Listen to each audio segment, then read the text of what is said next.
Olá, olá! Estamos então aqui para mais um vídeo, neste caso para a série Programar em C#, e hoje vamos falar sobre o ref e o alt.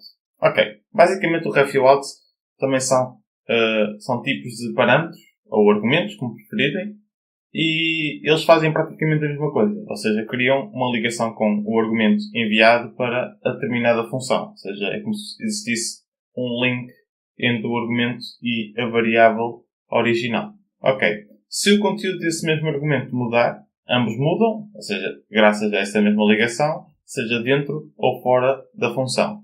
A única diferença que existe entre o ref e o alt é apenas na visão de compilador, ou seja, o ref transmite ao compilador que o argumento fora inicializado antes de entrar na função, enquanto que o alt transmite que o argumento será então inicializado dentro da função.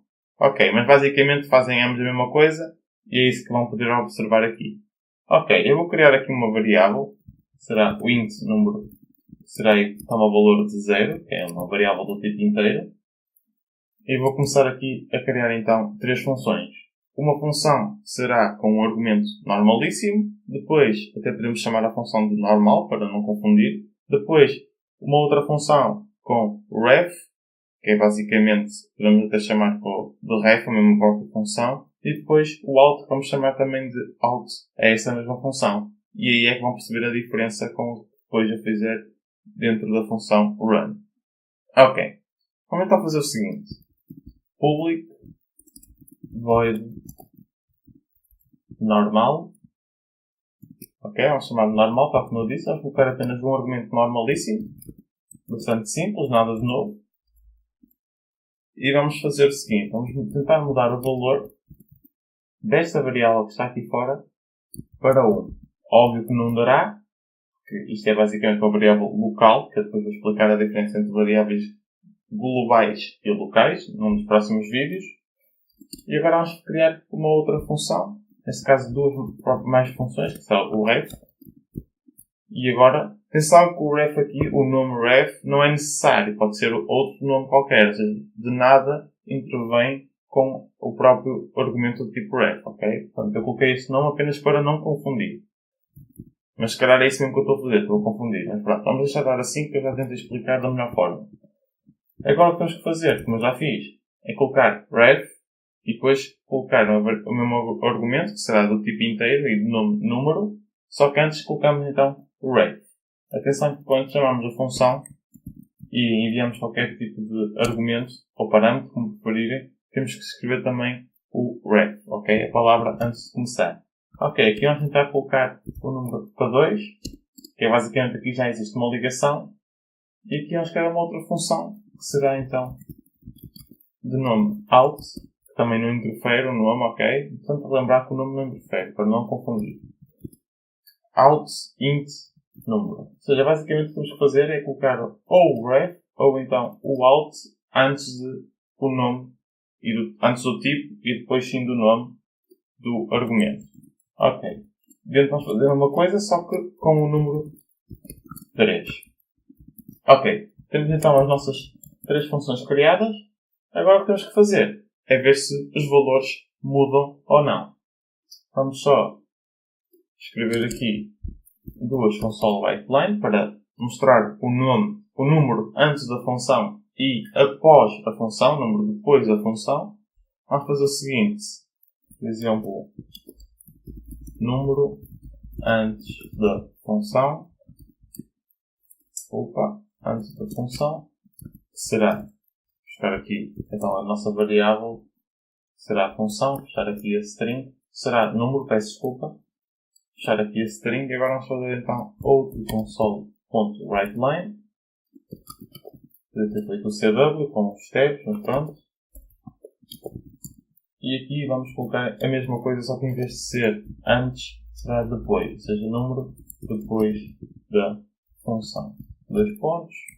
E chamamos então a nossa variável número. Ponto e vírgula, muito importante, não esquecer. E aqui vamos apagar as bibliotecas necessárias. E o que temos que fazer agora é chamar então a nossa função. Vamos chamar primeiro a função normal, peço desculpa, e enviar o argumento número para ver se existe alguma mudança. Obviamente não existirá qualquer mudança e eu vou explicar já o porquê. Ok. O número antes da função é 0 e o número depois da função é igualmente 0. Porquê?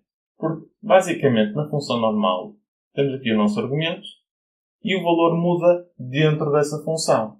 Ou seja, e como não é nenhum ref ou alt e não existe nenhuma ligação para fora da função, apenas muda o valor dentro. Ou seja, a função que está cá fora continua sempre a 0 porque nós não retornamos o valor específico para um número. Ok. Até aqui tudo bem, nada de novo. Agora vamos experimentar sim, então, a função ref. Se repararem, há também um erro, porque é necessário passar a keyword, quer dizer, passar a variável, mas com a keyword ref, que é basicamente o que vamos fazer agora, ou seja, ref. Quando temos aqui um ref, também temos que colocar aqui. Quando temos um alt, também temos que colocar ali um alt, ok? Portanto, é importante não esquecer. Mas isso já vão poder observar. Ok. Se executarmos este pedaço de código, podemos ver o seguinte. O número antes da função é 0 e o número depois da função é então 2. Mas esta variável continua a ser local. Porquê que o valor mudou cá fora? O valor mudou cá fora porque estamos a dar um ref, que é basicamente uma referência. E tal como eu disse, tanto o ref e o alt criam uma ligação com o argumento para determinada função. Ou seja, ambos mudam dentro ou fora, ou seja, e fora da função. E fora isso mesmo que aconteceu. No caso do alt, irá acontecer a mesma coisa, porque eu já disse que a diferença aqui é apenas para o compilador e não para nós, programadores. Portanto, atenção que colocam aqui o alt também. Se eu tirar, dará o mesmo erro que deu anteriormente, só que aqui hoje já será o alt. Vamos voltar a colocar. Se eu executar agora esta função, desculpa, este pedaço de código, o que irá acontecer é que o número antes da função é 0 e o número depois da função é então 3. Que é o caso. Nós mudamos o valor para 2 na função ref e na função alt, que estamos a utilizar agora, mudamos para então o valor 3. Ou seja, o número é igual a 3. Portanto, eu espero que tenham percebido isto, porque é bastante importante perceber. E depois sim, no vídeo a seguir, no vídeo de amanhã, eu irei falar sobre variáveis globais e variáveis locais e quais as suas diferenças para terem agora uma noção de como é que tudo funciona quando se trata de variáveis, sejam elas globais ou então locais. Portanto, não percam o dia de amanhã, neste caso o vídeo de amanhã, e Happy Coding!